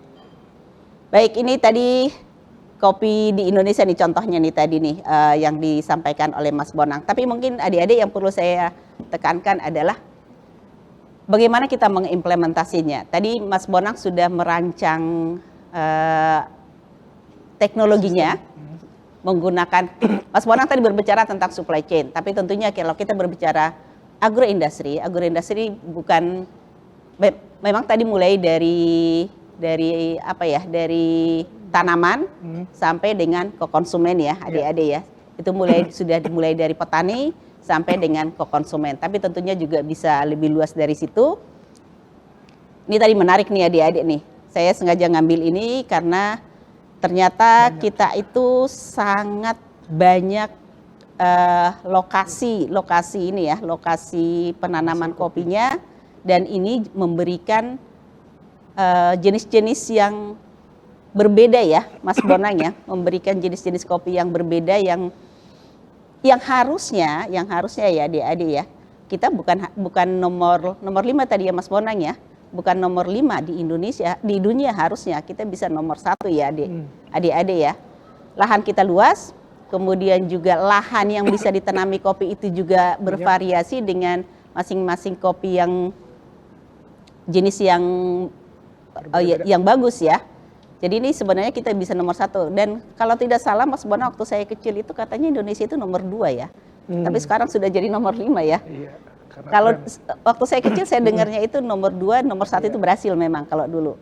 Tapi nomor 2-nya Indonesia, cuman terakhir ini kita sudah kalah bahkan dari Vietnam. Sementara Vietnam itu kecil loh negaranya ya. Betul. Nah, oke, sambil kita berbicara nih implementasinya nih ya adik-adik ya, bagaimana implementasinya. Nah, berbicara implementasi, kita tidak hanya seperti yang saya sampaikan tadi, kita tidak hanya kalau sudah teori pasti itu berlaku gitu ya. Kalau sudah teori bukan seperti kacamata kuda. Kata teorinya begini berarti gunakan seperti ini gitu. Ada pertama, kalau kita berbicara tentang agroindustri, sustainability of agroindustry itu ada banyak stakeholder. Tadi juga Bu Elisa sudah selalu membicarakan tentang stakeholder ya. Jadi ada banyak stakeholder termasuk tadi juga pertanyaan dari Mas Sandi ke Bu Elisa. Nah, bagaimana nih dampak sosialnya gitu ya? Salah satu faktor kalau kita berbicara teknologi nih Mas Sandi, salah satu faktor yang menjadi penyebab penolakan dari teknologi itu adalah kepercayaan kalau teknologi itu akan membuat masyarakat itu, membuat penduduk itu hilang pekerjaan, dan itu akan membuat pertumbuhan ekonomi turun gitu ya. Itu akan menurunkan pertumbuhan ekonomi. Padahal sebenarnya kan tidak selalu seperti itu. Jadi kalau tadi Bu Elisa mengatakan bisa bersifat mengatasi atau bisa bersifat proaktif. Nah, proaktifnya itu sebenarnya kan adik-adik itu sudah bisa mempersiapkan diri, bukan lagi tenaga kerja seperti itu. Adik-adik mempersiapkan diri bukan lagi untuk tenaga kerja sebagai padat karya, tapi menjadi para pakar gitu.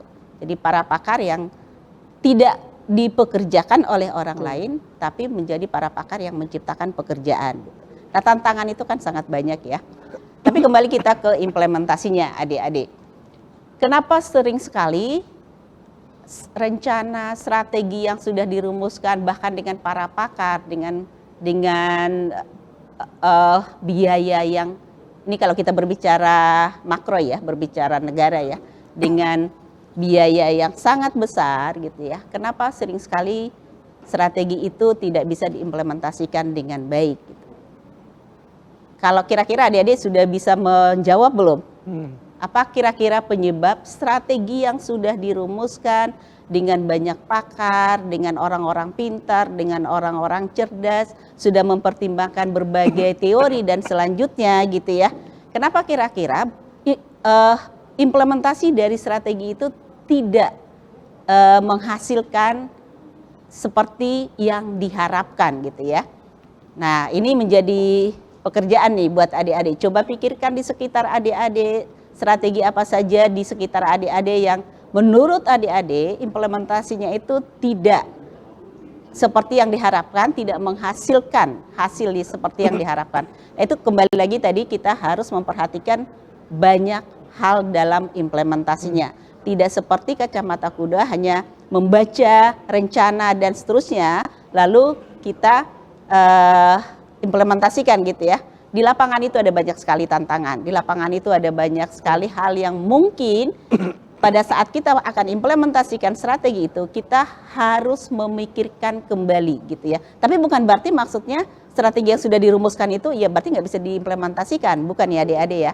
Tapi ada pendekatan, bisa ada pendekatan soft, ada bisa pendekatan keras untuk mengimplementasikan strateginya. Nah, dalam saat implementasi itu kita memerlukan orang yang tepat.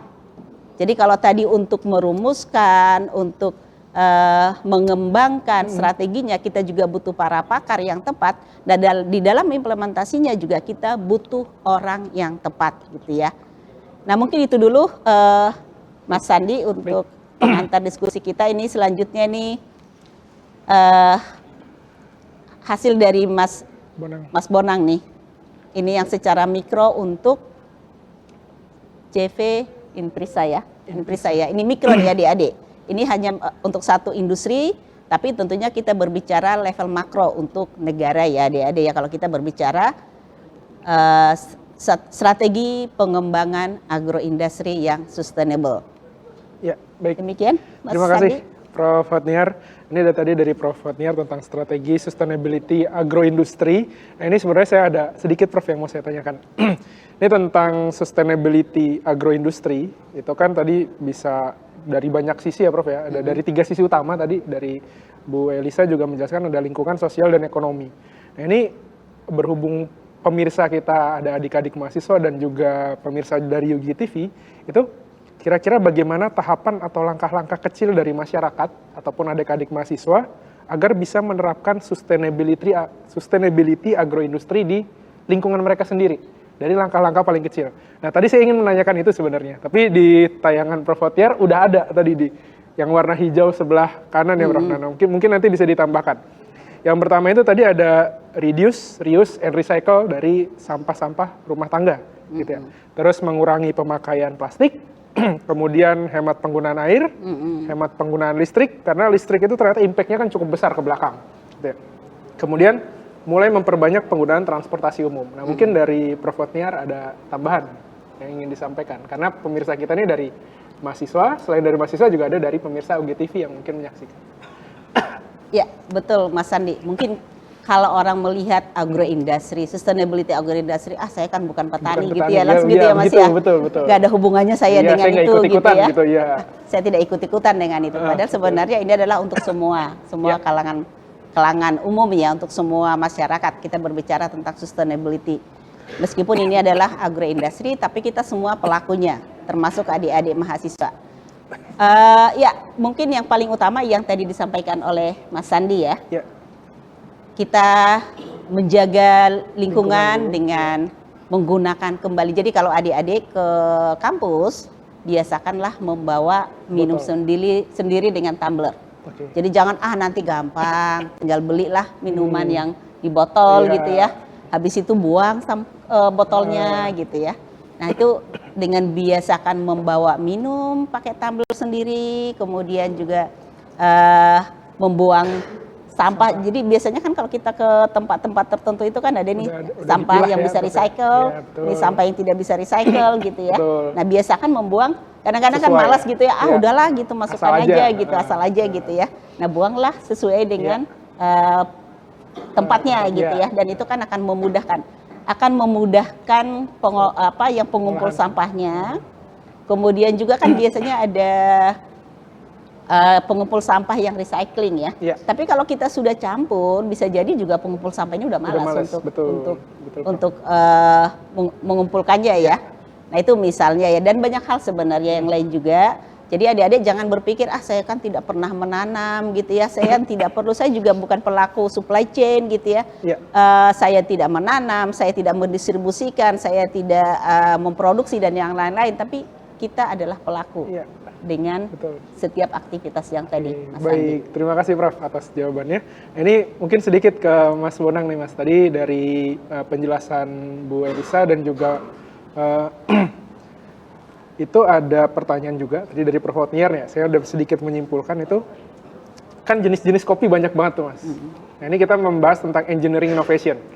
Ini jenis-jenis kopi banyak sekali, rasanya beda-beda, aromanya juga mungkin beda-beda. Untuk penggemar kopi mungkin udah paham itu aroma A, B, C, D, E gitu ya.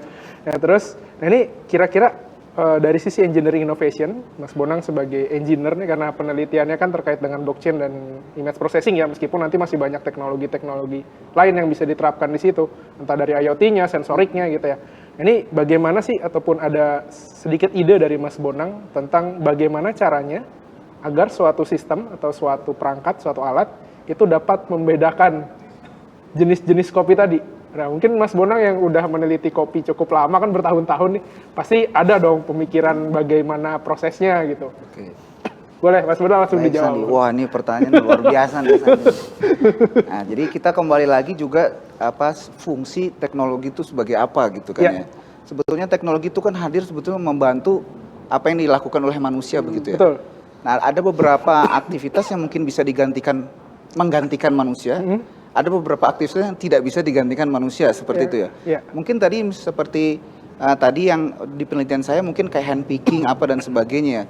Tapi untuk sampai rasa itu aja tidak semua manusia itu kan dilakukan manusia tuh testing rasa kopi ya. Itu saja tidak semua manusia bisa melakukan. Itu harus ada standar pelatihannya dan sebagainya. Dan bagaimana ilmu pengetahuan dari itu nanti dijadikan kepada teknologi. Jadi saya rasa sebetulnya pendekatan teknologi sekarang adalah untuk mempermudah pekerjaan manusia. Untuk sampai menggantikan itu suatu proses yang mungkin panjang sekali. Apalagi tadi saya sudah sampaikan di break penelitian saya, nanti setelah Bu Lisa dan Bu Hotniar bicara akan lihat kecil gitu. Dan ternyata juga menyebabkan masalah juga gitu. Nah, jadi sebetulnya seperti itu. Rasanya teknologi bisa sampai sana, tapi itulah, nggak usah takut manusia itu akan digantikan seluruhnya oleh teknologi, karena manusia punya keunggulan sendiri, punya uniqueness sendiri, dan disitulah nilainya seorang. Nah, mungkin dari situ tadi masuk istilah kita harus jadi pakar gitu ya. Jadi jangan menjadi yang pelaksana. Tadi istilahnya apa, Prof? Tidak tenaga kerja padat karya. Iya, tidak tenaga kerja padat karya, tapi menjadi pakar gitu. Karena dengan kita menjadi pakar, kita bisa memberikan referensi. Apabila nanti yang bekerja sudah mesin, kita kan yang memberi referensi kepada mesin kan, gitu, untuk menentukan, misalkan kita masuknya ke kopi nih, berarti kan untuk menentukan, oh ini jenis kopinya A, oh ini jenis kopinya B, tapi itu berdasarkan referensi si pakar gitu ya. Oke. Nah mungkin yang terakhir ke Bu Dr. Elisa, tadi strategi udah, engineering innovation udah, ini lebih ke implementation. Itu tadi saya tertarik dengan pengolahan cangkang rajungan gitu. Nah sebenarnya dari pengolahan cangkang rajungan itu bisa jadi ide inovasi juga untuk adik-adik mahasiswa. Itu pengolahannya bisa seperti apa saja, atau nggak bisa ada penerapan teknologi apa saja sih Bu yang bisa diterapkan ke situ. Itu manfaatnya untuk apa aja? Ini kan saya juga belum tahu nih Bu. Ternyata cangkangnya bisa dimanfaatkan. Monggo Bu. Ya betul. Jadi ya Tuhan menciptakan tidak sia-sia ya, pasti ada gitu. Nah tadi saat kita berpikir bahwa ada aspek sustainability gitu lah ya, maka rajungan yang awalnya hanya dimakan dagingnya gitu ya udah, sampahnya dibuang gitu, maka kemudian kita berpikir ya, kalau dibuang kan jadi bau, karena dia bahan organik ya, dan seterusnya numpuk juga karena banyak gitu kan, mengganggu masyarakat. Maka tadi seperti yang sampaikan Mas Adi kan, manusia berpikir kan, diapain ya, kan begitu, ya, karena ini mengganggu nih gitu. Nah dari situlah tadi, maka mulai berpikir, oh teknologi apa yang bisa dilakukan untuk memberikan nilai tambah kepada itu. Nah banyak sekali, tentu saja mengenal dulu dong, di cangkang itu ada apa aja. Ya, kalau itu sudah dikenal baru bisa tuh. Oh ini bernilai tinggi. Nah salah satunya kalau yang di cangkang rajungan itu nilai tingginya diolah menjadi kitin dan kitosan yang digunakan untuk beraneka ragam aplikasi ya, baik ke pangan maupun kepada pupuk dan seterusnya yang lebih ramah kepada lingkungan, artinya lebih bagus lah kepada pertanian dan sebagainya. Nah itu, tapi itu semua dimulai dengan tadi ujung dari Bu Hotniar tadi ya bilang fokus kepada si pakar atau kepada si manusianya. Dan yang Mas Bonang sampaikan tadi, ini tuh untuk membantu loh. Ya artinya kita supaya tadi strategi bisa diimplementasikan, maka ya kita proaktif dulu dong mikir. Gimana nih dampaknya gitu ya kepada si manusia, kepada si lingkungan. Dan kalau kita di negara Indonesia ya sebetulnya ya tanggung jawab kita ke atas ya, gitu ya. Apa namanya, itu seperti apa. Nah, kalau itu dipikirkan gitu, maka peluang untuk bisa diimplementasikan menjadi lebih tinggi. Tetapi memang ada satu tantangan yang sangat berat, itu adalah kompleksitas yang tadi sangat cepat ya, utamanya dengan keterbukaan informasi teknologi digital, itu geraknya cepat banget gitu. Nah, maka pendekatan kita dalam mengembangkan strategi itu menjadi harus lebih dalam tanda kutip istilahnya agile ya, lebih cepat, iteratif dulu, jangan sampai jauh banget dulu, tapi kita cek bolak-balik, ngobrol nih saya sama siapa namanya petani, ngobrol nih saya dengan ini, fokus kepada si manusianya yang tadi stakeholders tadi. Nah, mudah-mudahan dengan perbaikan yang ada di situ, pelan-pelan akhirnya sampai kepada sebuah strategi yang memang implemented, digunakan di masyarakat. Begitu, luar biasa. Terima kasih Bu Dr. Elisa. Baik pemirsa IGTV, jadi mungkin sedikit kesimpulan dari saya terkait dengan sustainability agroindustri. Jadi kita tidak hanya melihat dari sisi engineering innovation-nya aja, meskipun engineering innovation itu memang sangat wah gitu ya, karena banyak sekali teknologi yang bisa kita terapkan di seluruh agroindustri sustainability, kita bisa menerapkan banyak sekali engineering innovation. Jadi terkait kalau dari Mas Bonang itu ada machine learning, terus ada juga blockchain gitu ya. Masih banyak lagi misalkan ada IoT tadi, terus kemudian ada AI, ada juga automation, robotic, precision farming, digital twin dan semacamnya. Gitu. Tapi kita juga harus melihat strategi bagaimana penerapannya dan juga bagaimana strategi implementation-nya dan juga dampak-dampaknya baik ke segala sisi aspek baik lingkungan, sosial dan ekonomi. Jadi jangan hanya melihat dari satu sudut pandang implementasi saja, begitu. Baik.